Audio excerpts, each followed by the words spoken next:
በሰሜን ጎንደርና በምዕራብ አማራ አካባቢዎች ያለውን የፖለቲካና የደህንነት ሁኔታ በእጅጉ ሊያወሳስብ የሚችል ከቅማንት ታጣቂዎች ወገን ታጋይ መልካሙ ባጫ ቡሬ በሚል ስም የተዘጋጀና የህወሓትና የቅማንትን የጋራ ወታደራዊ ስትራቴጂ የሚያመላክት የወታደራዊ ግዳጅ ንድፈ ሐሳብ የተሰኘ ሰነድ ይፋ ወጥቷል።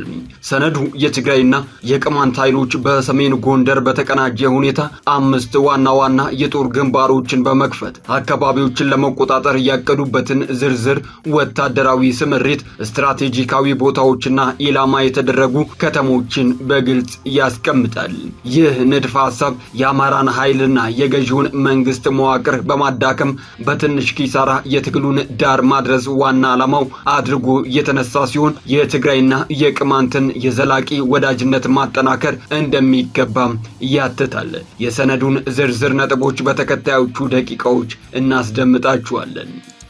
ህወሓት የፌዴራሉ መንግስት በትግራይ ላይ ጥሎታል ያለውን ከበባ ለመስበር የሚያስችሉን በስትራቴጂክ ደረጃ የሚሰሩ አስተማማኝ የውጭ አጋሮች አሉን ሲል አስታውቋል። ትግራይ አሁን ባለው ሁኔታ መቀጠል ስለማትችል ራስን የመከላከል አቅምን ማጠናከር ላይ ትኩረት ለማድረግ ተገደናል ያለው ህወሓት የክልሉን ታጣቂ ኃይል በማጠናከር በቅርቡ ጥቃት ለመክፈት መዘጋጀቱንም ይፋ አድርጓል። ለመሆኑ ህወሓት የተማመነባቸው የውጭ አጋሮች እነማን ናቸው?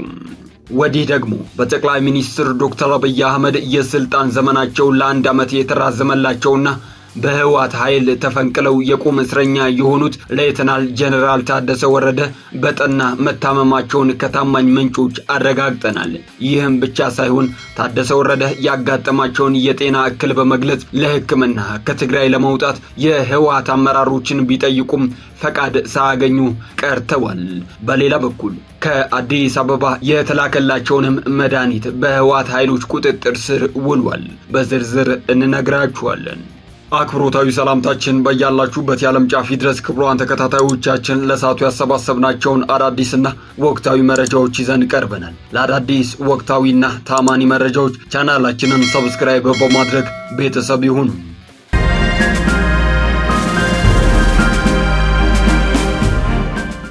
ቀዳሚ ወዳደረግነው መረጃችን ስናልፍ በአደገኛ የሰዎች አዘዋዋሪዎች ምክንያት የ60 ዜጎች ህይወት ሲያልፍ በድርጊቱ የተሳተፉ 17 ተጠርጣሪዎች በቁጥጥር ስር ውለዋል። በምስራቅ ኢትዮጵያ በጅቡቲና በየመን በኩል ወደ ሳውዲ አረቢያ በሚደረግ ህገወጥ የሰዎች ዝውውር ምክንያት የ60 ኢትዮጵያውያን ህይወት ማለፉንና በርካታ ሴቶች ለአሰቃቂ ጥቃት መዳረጋቸውን የኢትዮጵያ ፌዴራል ፖሊስ አስታውቋል። ድርጊቱን ሲፈጽም የቆየውንና መሐመድ ጣሂር አደን ወይንም ወርዲ የሚመራውን የ17 አባላት ስብስብ በቁጥጥር ስር ማዋሉን የገለጸው ፖሊስ ቡድኑ ተጎጂዎችን የተሻለ ኑሮ ታገኛላችሁ በሚል ሐሰተኛ ተስፋ በመስጠት ከ40 ሺህ በላይ ዜጎችን በህገወጥ መንገድ ማዘዋወሩን አረጋግጧል። ፌዴራል ፖሊስ ከፍትህ ሚኒስቴርና ከብሔራዊ መረጃና ደህንነት አገልግሎት ጋር በመቀናጀት ባደረገው ምርመራ ተጠርጣሪዎቹ ከተጎጂዎቹና ከቤተሰቦቻቸው ከ1 ቢሊዮን ብር በላይ በህገወጥ መንገድ እየተቀበሉ ሲሆን ገንዘቡን ለማስከፈል ሲሉ ተጎጂዎችን በየመን መጋዘኖች ውስጥ አጉረው እየደበደቡ የተቀረጹ ቪዲዮዎችን ለቤተሰቦቻቸው ይልኩ እንደነበርም ተገልጿል።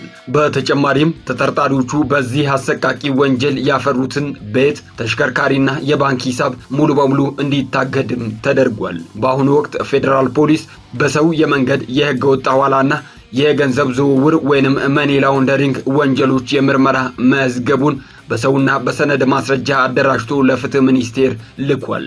ይህ በእንዲህ እንዳለ በዚህ ወንጀል እጃቸው እንዳለበት የታመነባቸው የመንግስት ባለስልጣናትም እየታደኑ መሆኑ ተረጋግጧል።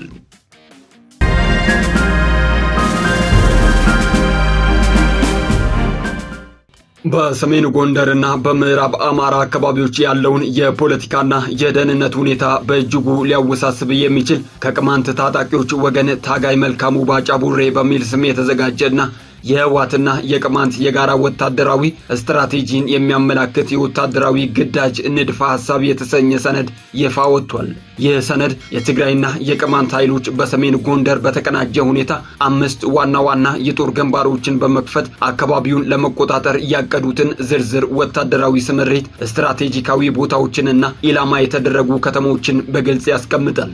ይህ ንድፈ ሐሳብ የአማራን ኃይልና የገዢውን መንግስት መዋቅር በማዳከም በትንሽ ኪሳራ ትግሉን ዳር ማድረስን ዋና ዓላማው አድርጎ የተነሳ ሲሆን የትግራይና የቅማንት የዘላቂ ወዳጅነትን ማጠናከር እንደሚገባም ያብራራል። በሰነዱ ዝርዝር መግለጫ መሰረት ወታደራዊ ውጊያው የሚመራው በህወሓት አርሚ 13 እና አርሚ 70 በተባሉ ኃይሎች አስተባባሪነት ሲሆን አብዛኛውን የህወሓት ኃይል ከቅማንት ማህበረሰብና የተወሰነውን ደግሞ ከምዕራብ ትግራይ ተፈናቃዮች በመመልመል 5 ግንባሮችን ይከፍታል። እያንዳንዱ ግንባር በ3 የተከፈለ አጥቂ፣ ደምሳሽና ደጀን ኃይል ይኖረዋል። የመጀመሪያው የደባዚን ቀጠና ኃይሉ ወደ ደለጎና ቴዎድሮስ ከተማ በማቅናት ከቤኒሻንጉል ጉሙዝ ከጎጃም ፋኖና ከጎጃም አገው ጋር ስትራቴጂካዊ ትስስር መፍጠርን ያልማል።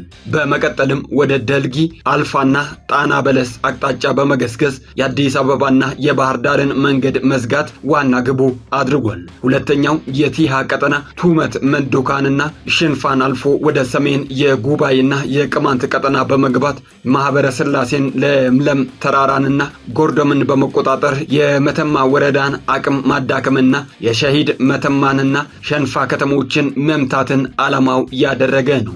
ሶስተኛው የደላሎ ቀጠና ደግሞ ኃይሉ የነጋዴ ባህርን፣ ጎዳ ሞላሊትን፣ ሻርዳንና ጫንድባን በመምታት ጨውድባን ተቆጣጥሮ የጣና ድንበርን መያዝን ይከተላል።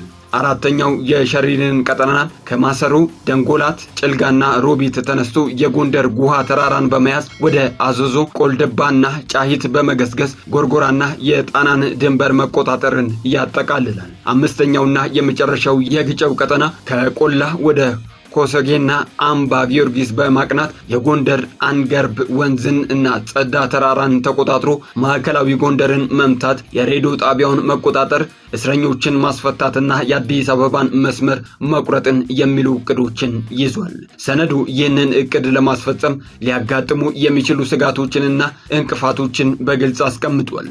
ሰነዱ የቅማንትን ፖለቲካዊና ወታደራዊ አደረጃጀት በመደገፍ ህወሓት የሚመራው መንግስት ከቅማንት ጋር ያለውን ዘላቂ ወዳጅነት ማጠናከር እንዳለበትና የቅማንት የፖለቲካ አመራር መቀመጫ በሱዳና በአሶንዶ ከተማ ቢሆን ስራዎችን ለማሳለጥ እንደሚረዳ በመጠቆም ያጠናቅቃል።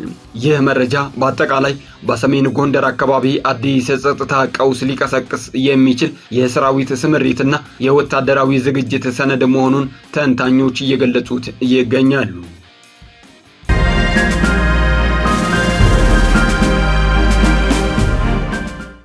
በትግራይ ክልል በኃይል የስልጣን መዋቅሩን ተቆጣጥሮ የሚንቀሳቀሰውን የህወሓት ቡድን የሚመሩት ዶክተር ደብረጽዮን ገብረ ሚካኤል ከመቀለ ከተማ ነዋሪዎች ጋር ባደረጉት ስብሰባ ፌዴራል መንግስቱ በትግራይ ላይ ጥሎታል ያሉትን ዘርፈ ብዙ ከበባና ክልከላዎችን ለመስበር የሚያስችሉ በስትራቴጂክ ደረጃ የሚሰሩ የታመኑ የውጭ አጋሮች አሉን ሲሉ በይፋ ተናግረዋል። ዶክተር ደብረጽዮን ገብረ ሚካኤል እነዚህ የውጭ አጋሮች ያሏቸውን አካላት በስም ከመጥቀስ የተቆጠቡ ቢሆንም ትግራይ አሁን ባለው ሁኔታ መቀጠል ስለማትችል ራስን የመከላከል አቅምን ማጠናከር ላይ ትኩረት ለማድረግ መገደዳቸውን ገልጸዋል። አክሎም የክልሉን ታጣቂ ኃይል በማጠናከር የዓለም አቀፉን ህብረተሰብ ትኩረት ማግኘት መቻላቸውንም አስቀምጠዋል።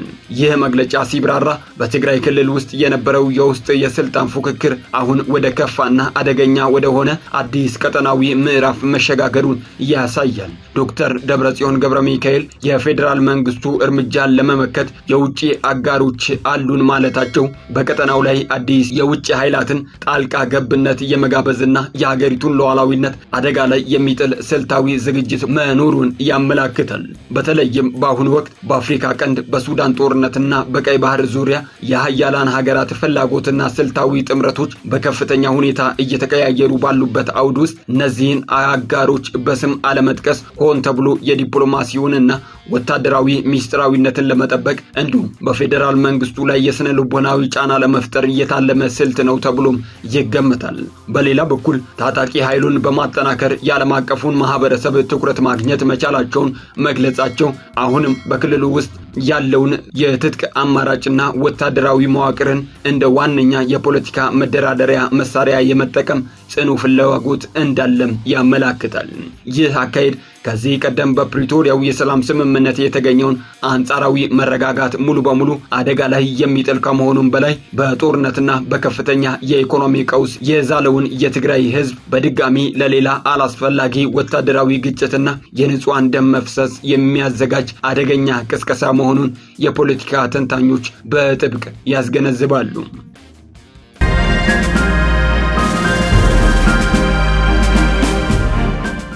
በመጨረሻም በተያያዘ የትግራይ ክልል መረጃ በህወሓት የውስጥ የስልጣን ክፍፍል ሽኩቻ ውስጥ የተፈጠረው መከፋፈል ወደ ከፋ የሰብአዊ መብት ጥሰት ደረጃ መሸጋገሩን የሚያሳዩ መረጃዎች እየወጡ ነው። በዶክተር ደብረጽዮን ገብረ ሚካኤል የሚመራው ቡድን በፈጸመው መፈንቅለ መንግስት እርምጃ የስልጣን መዋቅሩን ከተቆጣጠረ በኋላ በቁም እስር ላይ የሚገኙት የቀድሞው የትግራይ ክልል ጊዜያዊ አስተዳደር ፕሬዚደንት ሌተናል ጀነራል ታደሰ ወረደ ለሕክምና ወደ አዲስ አበባ ለማቅናት ያቀረቡት ጥያቄ በህወሓት ስራ አስፈጻሚ መከልከሉን የመረጃ ምንጮቻችን አረጋግጠውልናል። ይባስ ብሎ ጀነራሉ በነበራቸው የጤና እክሎች ምክንያት ከአዲስ አበባ የተላኩላቸውን መሰረታዊ መድኃኒቶች በስራ አስፈጻሚው እጅ ገብተው አብሮት የመጣ የተደበቀ ወይንም የተደባለቀ ነገር ሊኖር ይችላል በሚል ምርመራ ሰበብ መያዛቸው በግጭትና በፖለቲካ ፉክክር ውስጥ የሕክምና መብቶችን የመንፈግ አደገኛ ስትራቴጂን በግልጽ ያሳያልም ተብሏል። የፖሊሲና የሰብአዊ መብት ተንታኞች የአንድን ከፍተኛ ወታደራዊና የፖለቲካ መሪ የሕክምና ጉዞ መግታትና ከዚያም አልፎ መድኃኒትን መከልከል ከተራ የፖለቲካ የበላይነት ፍላጎት ባለፈ የተቃዋሚን አካላዊና ስነ ልቦናዊ አቅም የማዳከም ስልት መሆኑን ይገልጻሉ። የጀነራሉ ቤተሰቦች መድኃኒቱ እየተመረመረ ነው የሚል ምላሽ መሰጠቱ በመቀለ ያለውን የዶክተር ደብረጽዮንን ወገን ያለበትን ከፍተኛ የደህንነት ስጋትና አለመተማመን የሚያሳይ ቢሆንም በዓለም አቀፉ የሰብአዊ ሕግጋት ግን ፍጹም ተቀባይነት የሌለውና ፖለቲካዊ ክስረት ምልክት ተደርጎ የሚወሰድ አካሄድ ነው።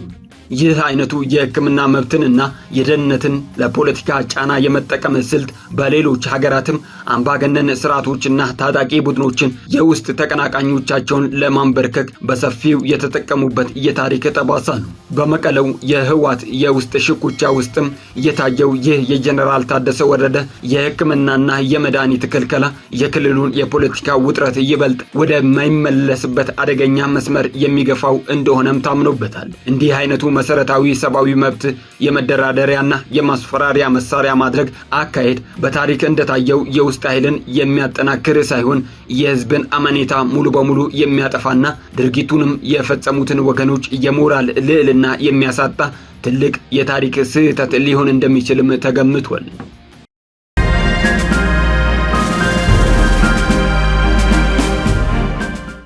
የተከበራችሁ ተከታታዮቻችን ለሳቱ ያሰባሰብናቸው አዳዲስና ወቅታዊ መረጃዎቻችን በዚሁ አበቁ። ለታማኒ አዳዲስና ወቅታዊ መረጃዎች ቻናላችንን ሰብስክራይብ በማድረግ ቤተሰብ ይሁኑ።